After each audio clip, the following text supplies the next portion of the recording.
Hey, Uncle Deke here.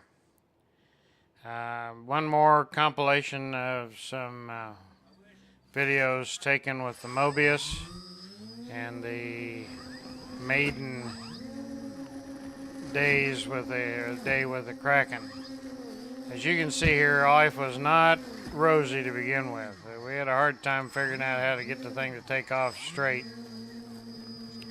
And I'm not using differential thrust like Josh Bixler just suggested. We finally did get it. Little 3D action going on there. This thing has tons of power. I mean tons of power. It just is amazing. And it's really fun to fly. But before we get it trimmed out, it was a handful. The beans ate it once. One of the barricades beat on it a little bit once, but the thing's tough. You can see the nose has got a little crumple in it. That was the first day I tried to fly it, and it did a ground loop. But I was determined to get this thing. And once, my friend Gary Henshaw and I, we put our heads together, and what one of us didn't know, the other did.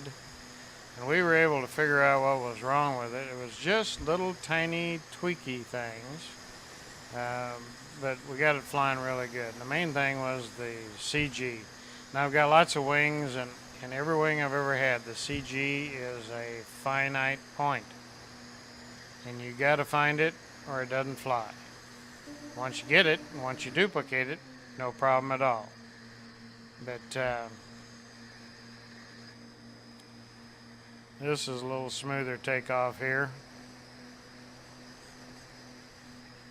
I think running through the grass, the Mobius got a little dirt on it. That's where a little red aberration there in the left center.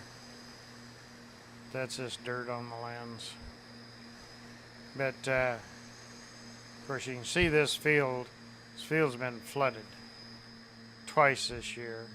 There's really not much good.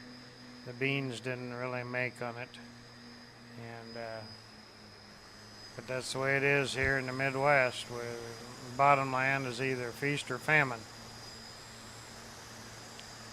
But one thing we were really surprised about, and shouldn't have been, was how stable this thing is.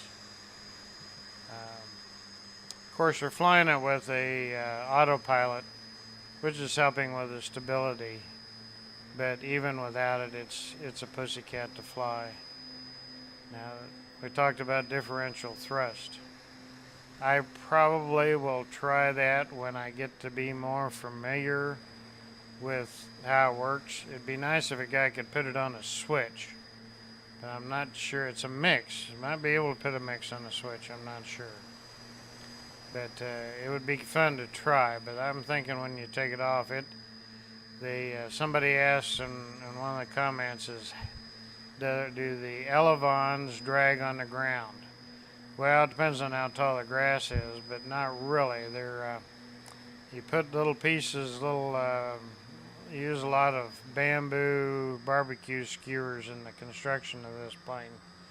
And you put a couple on one on each side on the trailing edge of the winglets, and that keeps the elevons up off the ground. So it's skidding across the ground on those little pieces of wood.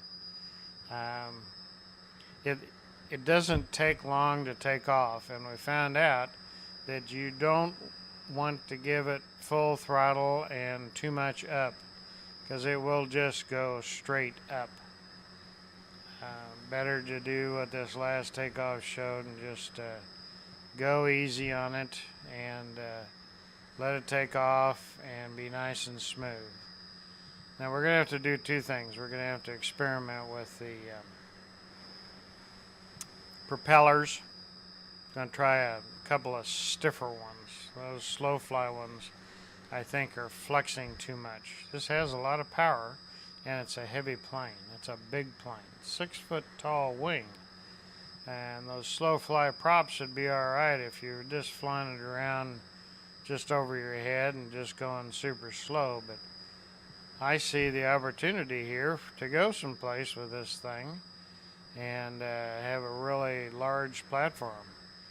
So I'm going to try some stiffer props. So I think it'd be more efficient because it's using a lot of milliamps. Thing just, if you get it up to where you're going any speed at all, it's just sucking that battery dry. Now the other thing I could do is I could double up on batteries, get a bigger battery, even go a 4-cell battery. That's one thing about this wing. It doesn't recognize weight.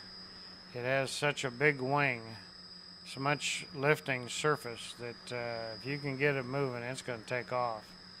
And the weight's really not going to hurt it any. So probably a little more gas in the tank might be a solution here. And it's possible just to double up on batteries. Just Velcro 2 of them together and use a parallel harness and just try it there. Because I know where the CG is now. I can add another battery to it, and I don't think it affected one bit. But so that's one thing we're going to try. See if we can make it be a little bit more efficient. So perhaps the differential thrust, which is more of a toy. You can do flat spins with it, and it acts as the rudder, so it would help it steer, but I really don't see a problem with this steering. Look at this. I mean, you just nudge it, and all I'm doing is just barely touching the stick. I mean, once you let off of it, it just keeps going nice and straight. Landing is no trick at all. It just get it right on the glide path and back off incrementally. And recorrecting here, talking about steering, there's no problem. Letting it touch